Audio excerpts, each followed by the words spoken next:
Hi friends, welcome to my YouTube channel.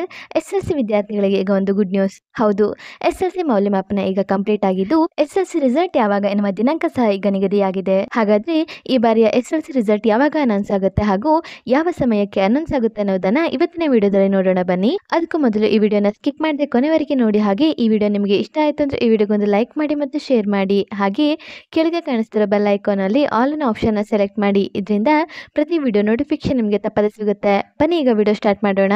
SLC ಮೌಲ್ಯಮಾಪನ ಈಗ complete ಆಗಿದ್ದು, ಮೇ ತಿಂಗಳ ಮೊದಲನೇ ವಾರದಲ್ಲಿ ಎಸ್-ಎಲ್-ಸಿ ರಿಸಲ್ಟ್ ಅನೌನ್ಸ್ ಆಗಲಿದೆ.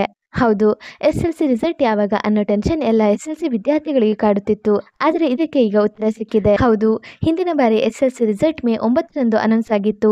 ಆದರೆ ಈ ಬಾರಿ ಎಸ್-ಎಲ್-ಸಿ ರಿಸಲ್ಟ್ ಹಿಂದಿನ ಬಾರಿಗಿಂತ ಮುಂಚಿತವಾಗಿ ಅನೌನ್ಸ್ ಆಗಲಿದ್ದು, ಈ ಬಾರಿ ಎಸ್-ಎಲ್-ಸಿ ರಿಸಲ್ಟ್ ಮೇ ತಿಂಗಳ ಮೊದಲನೇ ವಾರ ಅಂದರೆ ಯಾವ ದಿನಾಂಕದಂದು ಹಾಗೂ ಯಾವ ಸಮಯಕ್ಕೆ ಅನೌನ್ಸ್ ಆಗಲಿದೆ ಅಂತ ನೋಡೋದಾದ್ರೆ, ಈ ಬಾರಿಯ ಎಸ್-ಎಲ್-ಸಿ ರಿಸಲ್ಟ್ ಮೇ ತಿಂಗಳ 2ನೇ ತಾರೀಕಿನಂದು ಅನೌನ್ಸ್ ಆಗುವ ಸಾಧ್ಯತೆ ಹೆಚ್ಚಿದೆ. ಇನ್ನು ಶಿಕ್ಷಣ ಸಚಿವರಾದ ಮಧು ಬಂಗಾರಪ್ಪನವರು ಎಸ್-ಎಲ್-ಸಿ ಫಲಿತಾಂಶವನ್ನ ಮಾಧ್ಯಮದ ಮುಂದೆ ಘೋಷಿಸಿದ ನಂತರ ಎಸ್-ಎಲ್-ಸಿ ರಿಸಲ್ಟ್ ವೆಬ್ಸೈಟ್ನಲ್ಲಿ ಅನೌನ್ಸ್ ಆಗಲಿದೆ.